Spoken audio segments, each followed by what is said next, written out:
Hello friends, welcome to my YouTube channel. Friends, आज हम बात करने वाले हैं इन्वायरमेंट स्टडीज़ की सेकंड वीडियो के बारे में। सेकंड कुछ मोस्ट इम्पोर्टेंट पॉइंट्स लेकर आए जो कि previous year based question paper से आए हुए कुछ चुनिंदा क्वेश्चंस हैं जो आपके सामने स्क्रीन पर आपको दिखाई पड़ रहे होंगे। ये ऐसे क्वेश्चंस हैं जो कभी ना कभी प्रीवियस ईयर में या सीटेट के रिपीटिंग क्वेश्चन है जो बार बार क्या होते हैं, पूछे जाते हैं। तो चलते हैं बिना टाइम वेस्ट के अपने क्वेश्चन पर। तो पहला क्वेश्चन है यहाँ पर, बचाचा गांव कहाँ पड़ता है। गांव का क्या नाम है? बचाचा। बचाचा गांव कहाँ पड़ता है? तो बचाचा गांव पड़ता है बिहार के मुजफ्फरपुर ज़िले में। कहाँ पर पड़ता है? बिहार के मुजफ्फरपुर ज़िले में बचाचा गांव पड़ता है। ठीक है। नेक्स्ट क्वेश्चन है, मधुमक्खियाँ अंडे कब देती हैं। तो मधुमक्खियों का जो अंडे देने का जो समय होता है वो अक्टूबर से दिसंबर के बीच में होता है, कि सर्दियों के सीज़न में ही मधुमक्खियाँ क्या करती हैं? अंडे देती हैं। तो मधुमक्खियाँ अंडे कब देती हैं? अक्टूबर से दिसंबर तक में मधुमक्खियाँ अंडे देती हैं। कौन सी मधुमक्खी अंडे देती है? तो मधुमक्खियों में एक नर मधुमक्खी होती है, मादा मधुमक्खी होती हैं, और उन्हीं में से तो पूछे क्वेश्चन एग्जामिनर पूछेगा कि कौन सी मधुमक्खी अंडे देती है। तो रानी मधुमक्खी अंडे देती है। कौन सी मधुमक्खी देती है? रानी मधुमक्खी अंडे देती है। नेक्स्ट पॉइंट है कि छत्ते में केवल नर कुछ ही होते हैं। अर्थात जो नर मधुमक्खी जो छत्ता होता है, आपने देखा होगा छत्ते को, जिसमें कई सारी मधुमक्खियाँ शहद बनाती हैं, अर्थात उसमें जो अंडे वगैरह जो भी देती हैं, तो उसमें छत्ते में केवल कुछ ही नर मधुमक्खियाँ होते हैं। बाकी सारी कौन सी होती हैं? सारी मधुमक्खियाँ जो होती हैं वो मादा मधुमक्खियाँ होती हैं उसमें, और जो शहद बनाने, जो छत्ता बनाने का जो काम करती हैं वो भी मादा मधुमक्खियाँ ही करती हैं। नर मधुमक्खियों का उसमें कोई रोल नहीं होता है। तो क्वेश्चन ये भी पूछ लिया जाता है एग्ज़ाम में कि श्रमिक मधुमक्खियों को कौन सी मधुमक्खी छत्ता बनाने में यूज़ करती हैं। तो नर मधुमक्खी आएगा या मादा मधुमक्खी आएगा? तो उसका आंसर क्या हो जाएगा आपका, कि मादा मधुमक्खियाँ होती हैं, जो कि क्या होती हैं, छत्ता बनाने में या शहद बनाने में वो क्या ज़्यादातर श्रमिक होती हैं। क्या होती हैं? श्रमिक होती हैं, जिनमें नर मधुमक्खियों का कोई रोल नहीं होता है। तो क्वेश्चन नंबर 4 है, छत्ते में केवल नर कुछ ही होते हैं, नर मधुमक्खी कुछ ही होते हैं। छत्ते में अधिकांश मधुमक्खी श्रमिक होती हैं। अधिकांश मधुमक्खियाँ कैसी होती हैं? श्रमिक होती हैं। 6 नंबर क्वेश्चन है, श्रमिक के रूप में नर मधुमक्खियों की कोई विशेष भूमिका नहीं होती है। अर्थात जो श्रमिक मधुमक्खियाँ होती हैं वो मादा मधुमक्खियाँ होती हैं। तो श्रमिक के रूप में नर मधुमक्खियों का की कोई विशेष भूमिका नहीं होती है। ठीक है, आगे बढ़ते हैं। क्वेश्चन पूछ लिया गया था पिछली बार के सेट में पूछ लिया गया था, गुजरात का खाना क्या होता है। तो जाहिर सी बात है, गुजरात का ढोकला, फाफड़ा, ये सब वहाँ का क्या खाना है? खाना है ढोकला, नींबू चटनी, चावल, मिठाई इत्यादि। क्वेश्चन पूछेगा मडगांव कहाँ पर स्थित है। तो मडगांव कहाँ स्थित है? गोवा में। मडगांव कहाँ स्थित है? गोवा में। 9 नंबर क्वेश्चन है, गोवा से केरल तक कितने पुल तथा सुरंग पड़ते हैं।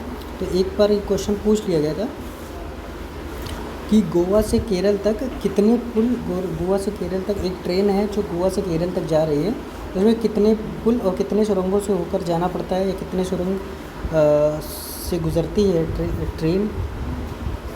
तो 2000 पुल और 92 सुरंग हैं। कहाँ क्या है? 2000 पुल और 92 सुरंग है गोवा से केरल तक के दूरी के लिए।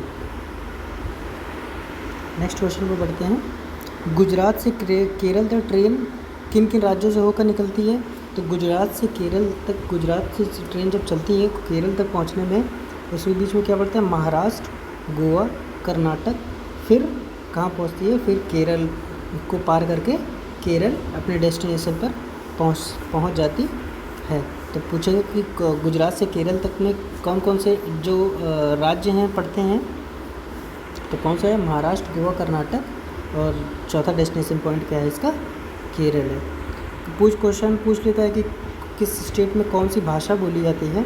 तो स्टेट में कुछ इम्पोर्टेंट हैं जो कि हर स्टेट में आप जानते हैं कि अलग अलग भाषाओं का यूज़ किया जाता है। भाषा विविधता का हमारा जो देश है, हमारा भारत देश है, वो विविधताओं का, भाषाओं में बहुत सारी विविधता पाई जाती है। तो काफ़ी सारी भाषाएं हैं, पर जो इम्पोर्टेंट जो भाषाएं हैं जो कि ज़्यादातर सीटेट के एग्ज़ाम में पूछ लेता है, वो आपके सामने रख रहे हैं। तो मलयालम कहाँ बोली जाती है? मलयालम केरल में बोली जाती है। कोंकणी का यूज़ कहाँ होता है?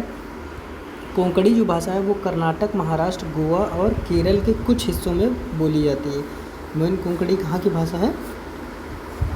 कर्नाटक की भाषा बोल दी जाएगी, महाराष्ट्र, गोवा और केरल के कुछ हिस्सों में। मराठी कहाँ बोली जाएगी? ज़्यादातर हम लोग को पता है महाराष्ट्र में बोली जाती है, पर महाराष्ट्र से लगा हुआ कौन सा राज्य है? गोवा, और फिर उसके बाद दमन दीव और नगर हवेली में, दादर और नगर हवेली में कौन सी भाषा बोली जाती है? मराठी का यूज़ किया जाता है। गुजराती गुजरात में बोली जाती है। और कन्नड़ जो है मेन लैंग्वेज है वो कर्नाटक की है। कर्नाटक में क्वेश्चन पूछ लेगा, कर्नाटक मतलब कन्नड़ कहाँ की बोली है? तो कहाँ की बोली है? कर्नाटक की बोली है। और अगर कॉमा करके अगर ऑप्शन देता है तो कर्नाटक कई के हिस्सों में, आंध्र प्रदेश, तमिलनाडु और महाराष्ट्र के भी कुछ हिस्सों में कन्नड़ का यूज़ किया जाता है। अब क्वेश्चन पिछले 3 सालों में ट्रेन से रिलेटेड काफ़ी क्वेश्चन पूछे जा रहे हैं सीटेट के एग्ज़ाम में, तो ये थोड़ा सा इम्पोर्टेंट है, थोड़ा देख लीजिएगा। ट्रेन टिकट में क्या क्या होता है? जो हम लोग जब कहीं यात्रा शुरू करते हैं तो हम लोग को एक टिकट मिलता है, जो एक प्लेटफॉर्म टिकट होता है, एक ट्रेन का जो टिकट लेते हैं हम लोग, उसमें क्या क्या लिखा होता है, कौन कौन सी इन्फॉर्मेशन होती हैं जो उसमें दी होती हैं, वो पूछ लेता है कभी कभी एग्ज़ाम में।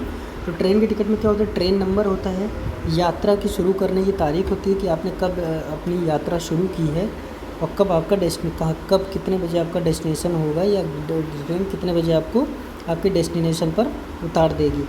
बर्थ और कोच संख्या होती है, किराया कितने रुपये फेयर लगा आपका, दूरी किलोमीटर में, आप जहाँ से जहाँ तक आप सफ़र कर रहे हैं उसकी दूरी कितनी, उसकी डिस्टेंस कितनी है किलोमीटर में। ठीक है। पीएनआर का फुल फॉर्म लगभग हर सेट में पूछा गया है पिछले साल। तो पीएनआर का जो फुल फॉर्म होता है पर्सनल नेम रिकॉर्ड होता है। क्या होता है? Personal name record. तो क्वेश्चन पूछ लेता है, इसको घुमा के भी काफ़ी बार पूछा गया है। पीएनआर नंबर, ट्रेन में पीएनआर नंबर किस चीज़ को दर्शाता है? तो किस चीज़ को दर्शाता है? पर्सनल नेम रिकॉर्ड को। किसको दर्शाता है? पर्सनल नेम रिकॉर्ड को। क्वेश्चन नंबर 14 पे चलते हैं। फूलों की घाटी किसे कहा जाता है? फूलों की घाटी उत्तराखंड को कहा जाता है। कपड़ों को रंगने के लिए, कपड़ों हैं, कपड़ों का रंग जो होता है उसको बनाने के लिए किनका उपयोग किया जाता है? तो गेंदा और जेनिया के फूल का उपयोग किया जाता है। कपड़ों को रंगने के लिए किसका प्रयोग किया जाता है? गेंदे और जेनिया के फूल का प्रयोग किया जाता है। इत्र बनाने के लिए प्रसिद्ध जिला कौन सा है? कन्नौज। पूछ लिया क्वेश्चन आता है कि इत्र बनाने के लिए कौन सा जिला फेमस है? तो कन्नौज है, जो कि कहाँ पर है? उत्तर प्रदेश में। मधुबनी क्या है? तो मधुबनी एक प्रकार की पेंटिंग है। क्या है? मधुबनी एक प्रकार की पेंटिंग है। क्या है? मधुबनी एक प्रकार की पेंटिंग है। ये किस कला पर आधारित पेंटिंग है? तो लोक कला पर आधारित पेंटिंग। मधुबनी एक प्रकार की पेंटिंग है जो बिहार में एक मधुबनी नामक ज़िला है, जहाँ पर क्या होती है, ये पेंटिंग बनाई जाती है। और ये पेंटिंग कैसे बनाई जाती है? चावल होते हैं, जो चावल को पीस लेते हैं, एकदम से महीन उनका पाउडर बना लेते हैं। पाउडर उसी चावल के पेस्ट से क्या करते हैं? ये पेंटिंग बनाई जाती है। क्या करी जाती है? बनाई जाती है।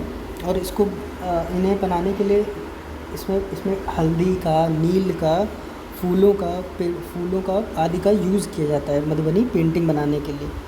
ठीक है। तो क्वेश्चन पूछ लेता है मधुबनी क्या है? तो एक प्रकार की पेंटिंग है। किस कला पर आधारित पेंटिंग है? तो लोक कला पर आधारित पेंटिंग है। कहाँ के लोग पेंटिंग करते हैं? तो बिहार मधुबनी ज़िले में की जाती है। ये चावल के पाउडर का पेस्ट बनाकर बनाई जाती है। किसके पाउडर का? चावल को महीन पाउडर के रूप में प्रयोग करके उसके पेस्ट बनाकर बनाई जाती है। ठीक है, आगे बढ़ते हैं। इसे बनाने के लिए नील, हल्दी, फूलों और पेड़ों के रंगों का आदि का प्रयोग किया जाता है। गीजू भाई बधेकर जो हिंदी के क्या हैं? साइकोलॉजिस्ट हैं। हिंदी पेडागोगी में हमने उनके बारे में पढ़ा था। गीजू भाई बधेकर कहाँ के रहने वाले हैं? जो इसमें क्वेश्चन है पूछा जाता है EVS में, कहाँ के रहने वाले हैं? तो गुजरात के रहने वाले हैं। इन्होंने कई प्रकार की कहानियाँ बच्चों के लिए लिखी हुई हैं। ठीक है। नेक्स्ट है रॉबिन पक्षी अपने अंडे। रॉबिन एक प्रकार का पक्षी होता है जो कि अपने जो अंडे होते हैं वो सड़क के किनारे पत्थरों के बीच में देता है। कहाँ पे देता है? सड़क के किनारे पत्थरों के बीच में अंडे देता है। कोयल कौवे के घोंसले में अंडा बनाती है, सभी को पता होगा, जाहिर थोड़ा लॉजिकल बात है, हम लोग जगह पर इसको पढ़ चुके हैं। तो कोयल जो कौवा होता है, कोयल होती है, वो कौवे के घोंसले में क्या करती है? अंडा देती है। पक्षी अपने अंडे देने के लिए घोंसले का उपयोग करते हैं। पक्षी जो पक्षी होते हैं वो जब उनको देना होता है तो घोंसले इसीलिए बनाते हैं ताकि वो अंडे दे सकें। और जब उनके बड़े हो जाते हैं, अंडों में से चूज़े निकल आते हैं, तो चूज़े निकलने के बाद भी वो चूज़े और वो पक्षी क्या होता है, फिर चूज़े बड़े होने पर फिर वो सभी अपना घोंसला त्याग देते हैं, छोड़ देते हैं। तो यही था आज की वीडियो में। अगर वीडियो पसंद आई हो तो आप लाइक करिएगा, शेयर करिएगा और सब्सक्राइब करिएगा। Thank you.